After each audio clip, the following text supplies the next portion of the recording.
All right, guys, I'm here with Zach. Point and Send on Instagram and YouTube. Anything else? Do you do any Facebook? Facebook. Facebook. Just Zach. Zach Heinrichs on Facebook. Nice. Yeah. Cool. So how you doing, man?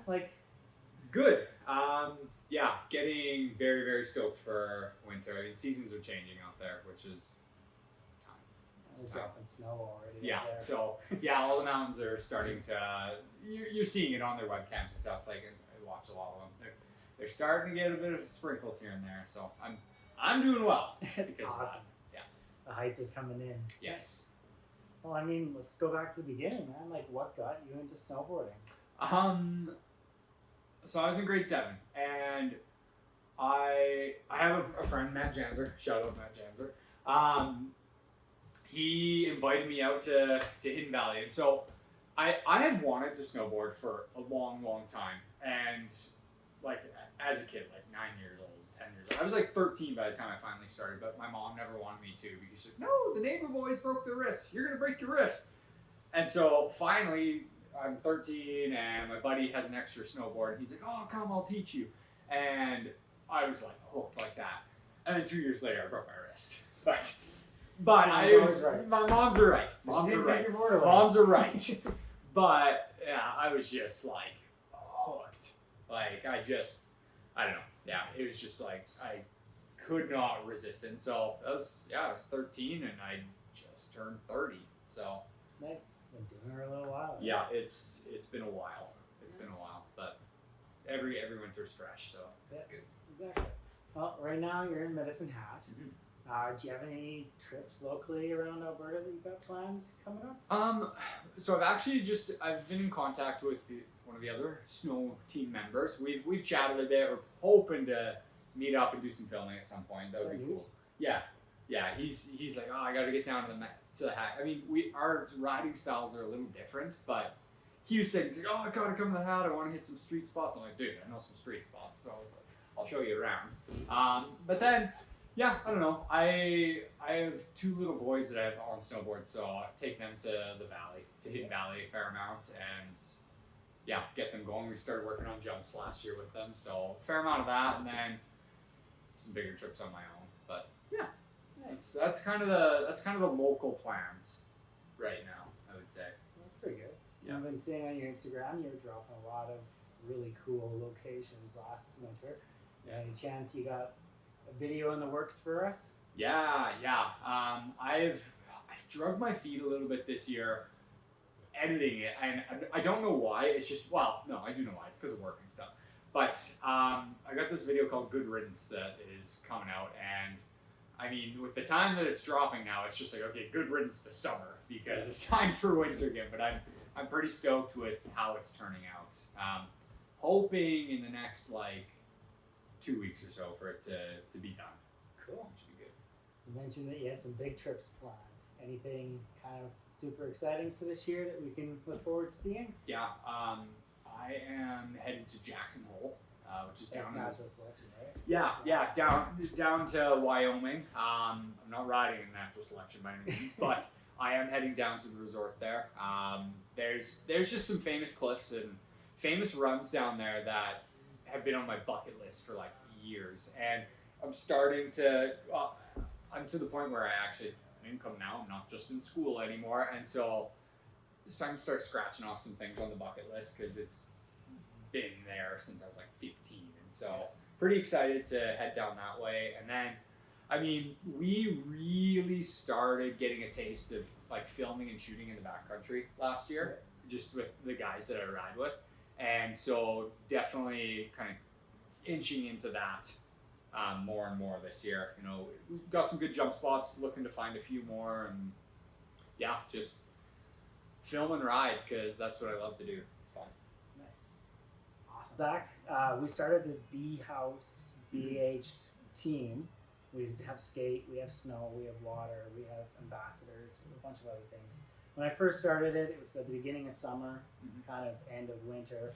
You were one of the first ones that I was consulting a lot with about how the snow would get going. But I mean, at that time it was all concept because, the snow was melting.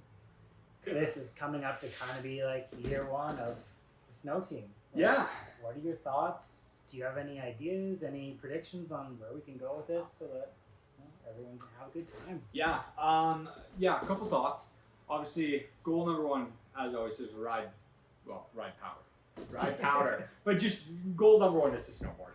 That's always the goal with anything like this, and it's definitely my goal all the time. One of the couple ideas that I had kind of moving around, I think, boarding house here is working at getting a bit of the social media following is pretty good. And so whether that's with the snow team, having each of them kind of share like trick tip videos, I think is always a good idea. And almost like a Simon Says kind of, I don't know if it's a contest is really the right way to put it, but have a rider submit a trick, like one of the team riders submit a trick, and then over the next kind of 2 weeks, a month, whatever, have other people submit their best version of that trick, and a sticker pack or something for whoever kind of does it, whichever video we like of it or something like that. I think is always a good idea.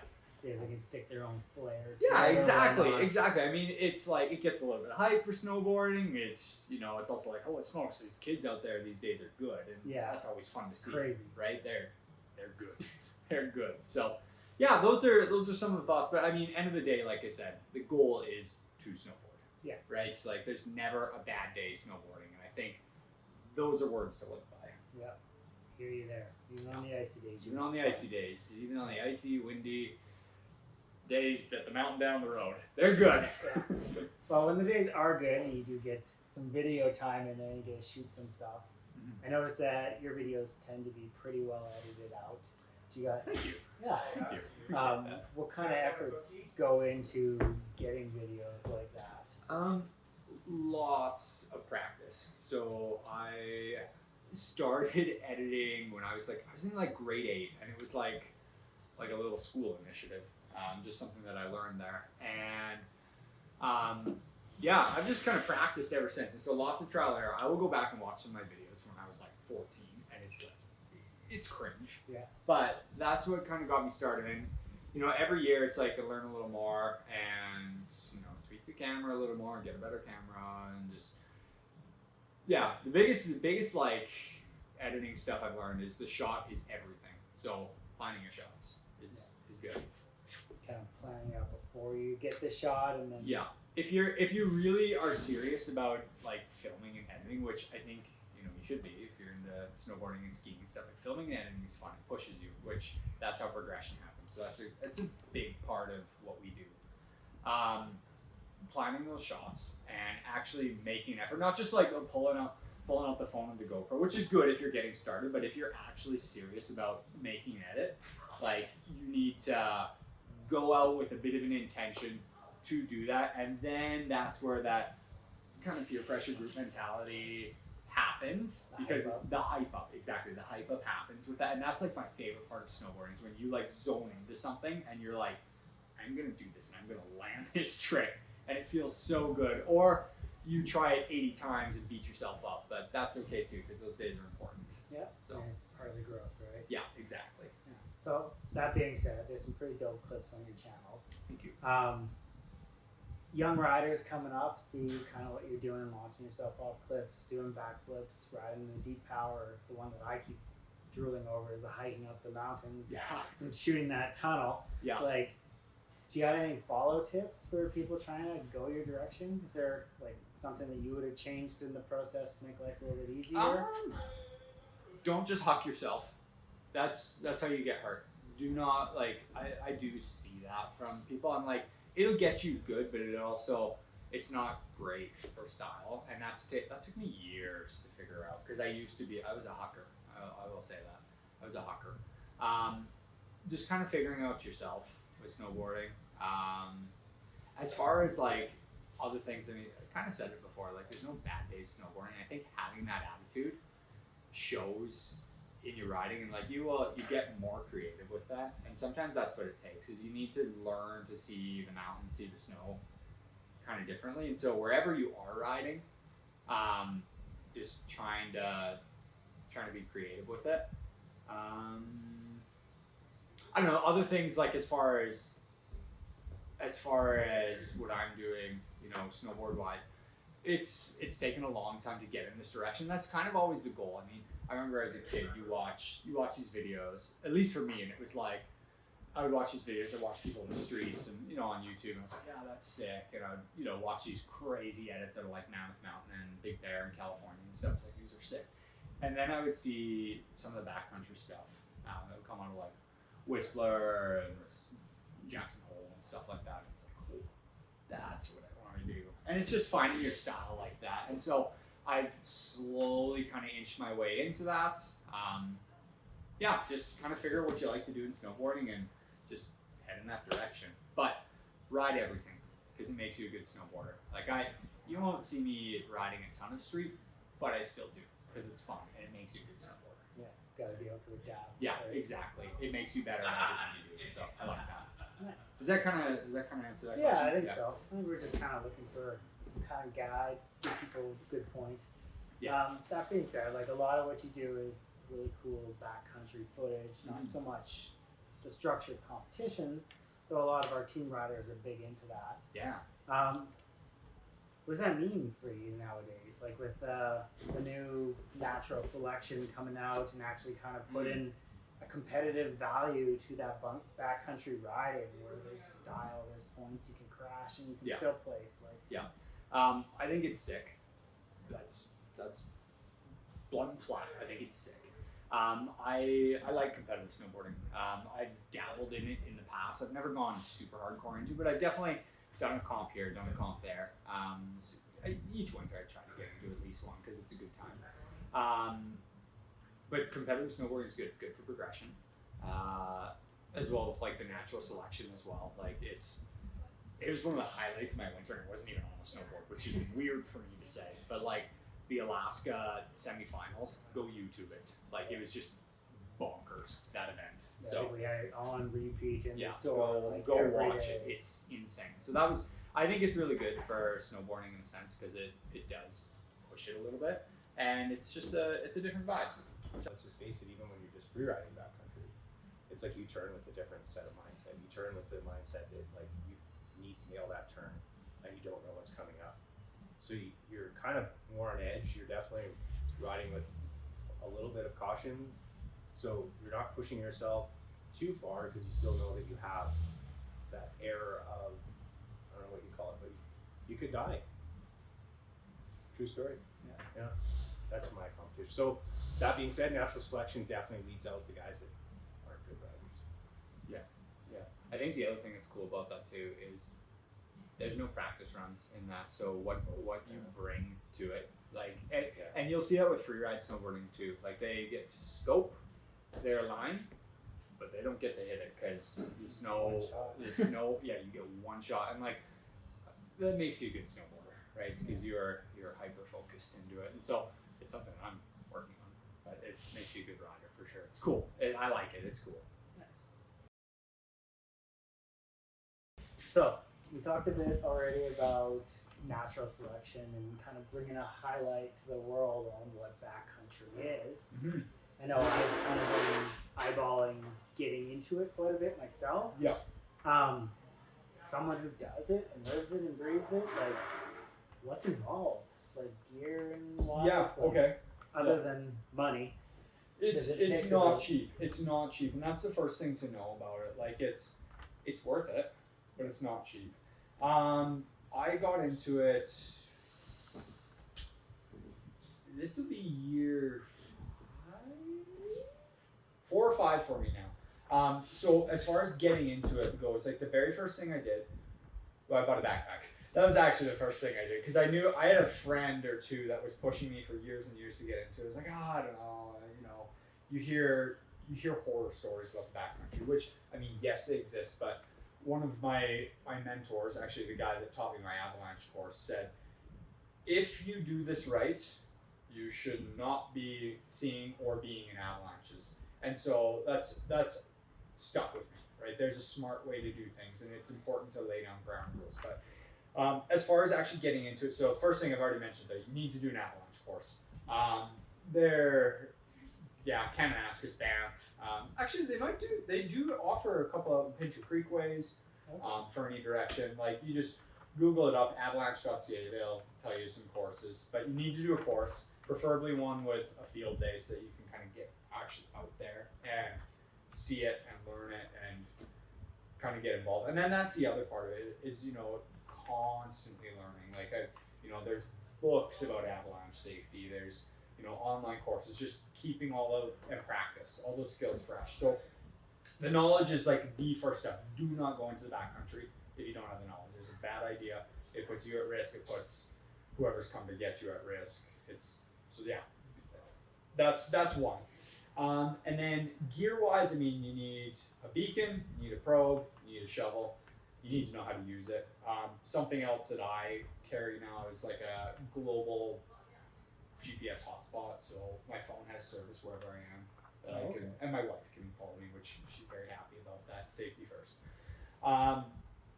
And then you need a mode of travel. So snowshoes, people do it. I did it once, never again. It's exhausting. Like literally the most tiring thing because you're carrying so much weight on your back. But then trying to snowshoe, it's tiring. So split board, or you know, if you ski, I mean touring skis or whatever that would be. So yeah, to sum all that up, knowledge, gear, mode of travel, money. It's not the cheapest. It's not cheap, but it's worth it. And so that's why you'll see a lot of guys who will get into it later in life because unless you grow up doing it, like it's not always possible, but it is worth it. Like you will do a backcountry run. You will do a backcountry run. You will get to the bottom of your run, and every single time you will say, that was the best run of the season. Like I will say that after every run, you work your butt off to get up to do it. So it kind of sucks and you're soaked with sweat and it's tiring. Like you do 90% of physical work for 10% of run, but it's worth it. And like it's like every run is like the best run of your winter. So it's good that way. Yeah. And then it just depends as well. I mean, if you're, you know, into jumps and filming and stuff, like it's just an adventure. So backcountry is adventure, which is fun. Yeah. And you got the LibTech split board last Yeah. year, was it? Yeah. How did that stack up? So my first run on this thing, I dropped into this couloir, which if you don't know what it is, it's like two big cliffs and a run that goes down in between the cliffs. And so we had hiked at the back and come down this couloir, and I was like, okay, maiden voyage of this thing. I didn't know what to expect, and I had never rode a board like that before. I usually ride a free ride board, and I've taken like my free ride board. I've taken off like I've done a heli trick with it and stuff. So I've rode in like deep snow, and it's tiring. If you've ever rode in deep snow, like you are so much weight on the back foot and like leaning to lift your nose to kind of surf around. And I got on this new board, and like 50 feet into the run, I started to pick up speed, and I literally said out loud, "What the heck am I riding?" Because it was so easy. It just surfed. And surf, when you get a surfy kind of feeling in snowboarding, that's a good thing. Like that's a good thing. And so yeah, that board just rips. So big plug for LibTech board there. The LibTech Orca is bonkers. That's what I picked up last year. Yeah, same thing. You hit the deep snow and it's like a fish. You tip the nose, you go up, down, you do whatever you want. You don't have to fight it. Yeah, I'm a fan. That split board is like, my wife bought it for me as a surprise when I graduated university. So I love you, Kelsey. That was the best. It's awesome. Shout out to wives. Yes. Shout out to good spouses everywhere who let us snowboard, mountain bike or skate or whatever it is you do. Just go ham and start making videos called Good Riddance. Yeah. You got any highlights from that you can kind of see? You said about 2 weeks from now we can kind of expect. Yeah, I'm hoping to drop the thing in 2 weeks. I don't know. We had a session last year where I took some actually. The guys I took with me to go and build this jump spot. I have jump spots that I like to go on frequent. This is one that I'm a big fan of. We had a 2-day session out there and built a couple different kickers, and it was all time. It was windy, but weather was pretty good. So some good filming came from that. Good riddance. I'm just happy with how it's turned out. I was slow to get going with the edit, but it's turned out well. It's good. I'm excited to drop it. The goal with my editing is always to like get people hyped to snowboard, and I watch it. It's like, yeah, I want to go snowboard. So that I feel it's kind of like hitting that goal. Fires you, fires them. Yeah, good riddance to summer. It's time to snowboard. Yeah. Awesome. I think that's a really good point to kind of wrap it up here. You got any final notes you want to add? Yeah. Oh, I do have some commentary questions too from people. So Sure. I'll let you add your notes if you got any. Sure. Have fun with snowboarding or skiing. Have fun on the snow biking, whatever the heck you do. But just like most important thing is to have fun with it, right? Like whatever style of riding you like to do, or if you're just new into it and at Hidden Valley, or just in your backyard, that's where I started, right? I mean, I have secret little spots all over the city. I'm like, this is a good snowboard spot if we get enough snow. Like, this is what you got to do. Just have fun with it. And then I'll hear people complain like, oh, this is an important point. I think I'll hear people complain. They're like, oh, this hill's so tiny. There's nothing to do here anymore, etc. And actually, it's one of the ski patrol out at Hidden Valley that actually says, it's like, well, have you done this switch? Have you done this backwards? There's always more to do. There's always more to learn. And I'm taking my little son snowboarding, and I'm still working on stuff when I take him. There's always stuff to work on, but just have fun with it. Yeah. Have fun with it and just push yourself a little bit because it makes you better. Yeah. Sure. And ride pow. And ride pow. Ride some pow. Chase, one of them, I think it was news that dropped this one. What's your favorite trick? Ooh. Let's do this in 2 levels. Okay. What is your favorite flex trick, or someone's like, hey, what's the coolest thing you can do? Okay. And then follow it up with what is your go-to favorite trick to throw? Okay. Yeah, I'm glad you're letting me have a stepwise feedback. Yeah. Go flex trick is, I think a good flex trick is a trick that is not simple, but you can make it look good. I can do some bigger tricks, but I don't make them look good, and so I don't like them as much. A wildcat with a tuck knee. So I'll send you a picture. I'll send you a picture of one, but it's essentially, it's like a wildcat backflip, but then you grab with your backhand in front of your knee and then arch yourself. Like that's a flex trick. If you can do it and make it look good, that's an eye catcher. So that's my flex trick for sure, because it's a good trick. As far as favorite tricks, I think the best feeling tricks for me are the back rodeo is a timeless trick. Go and watch Travis Rice do it, and you'll see why. It's a good looking trick. And then a nice backside 360 with a tail grab is that's my favorite trick.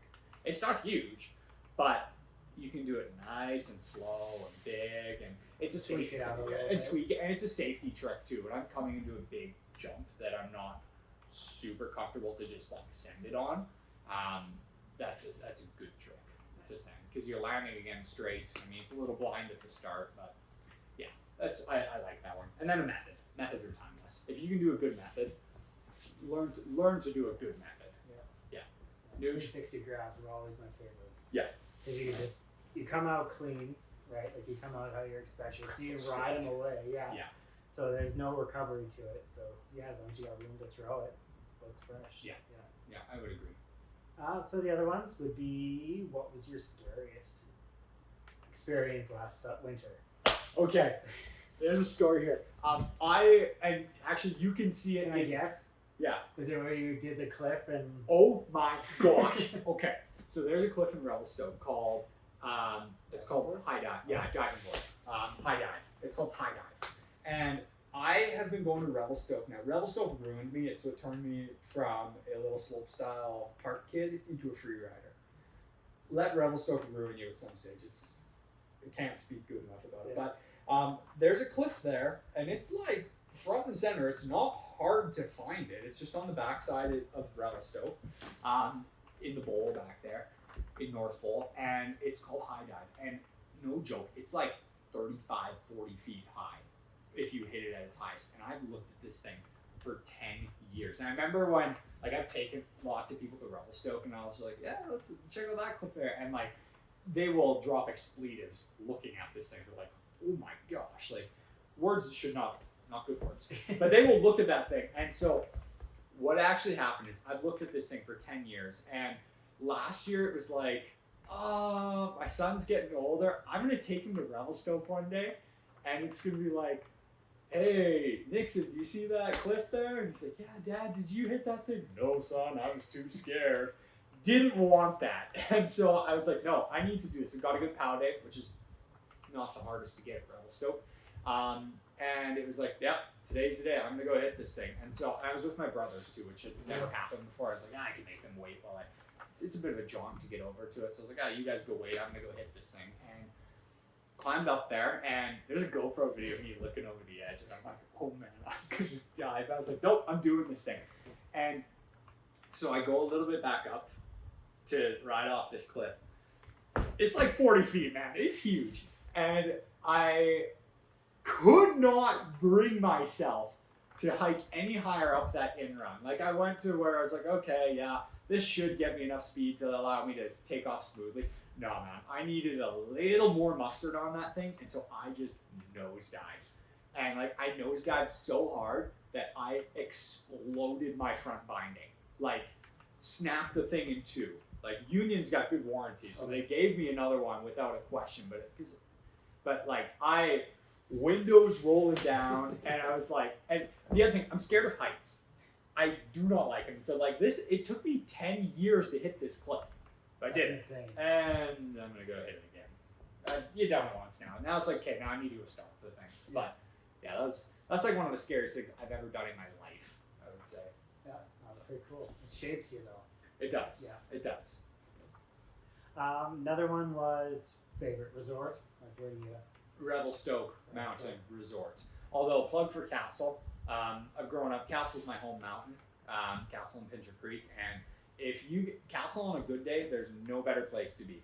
Castle on a good day is like all time The days. shoots are beautiful. Yeah, just phenomenal. Beautiful. But I'm a Revelstoke guy. I love it there. Yeah, that's nice. If you were gonna hype yourself up for something big and a trip, like what kind of music are you jamming to? You know, I actually don't listen to music when I ride anymore. And I think this is more, one, it's not safe in the backcountry, so when you're backcountry riding, don't do that, because you have to listen for what's going on around you. But even at resorts, I used to, and then I got to this point in my life where it's like, I just needed a disconnect from everything, and so I just try to soak in what's around me. Those moments you get where it's absolutely totally silent out on the mountain, I like that. It's cool. But on the way to the mountain, we were pumping the tunes. So Rise Against is always great. If you're into like rock, which that's kind of what I grew up on, was that punk rock vibe. Yeah. The Art of Flight soundtrack is all time. It's timeless. So that's like classic snowboard pump up stuff. So yeah, those are good ones for sure. Nice.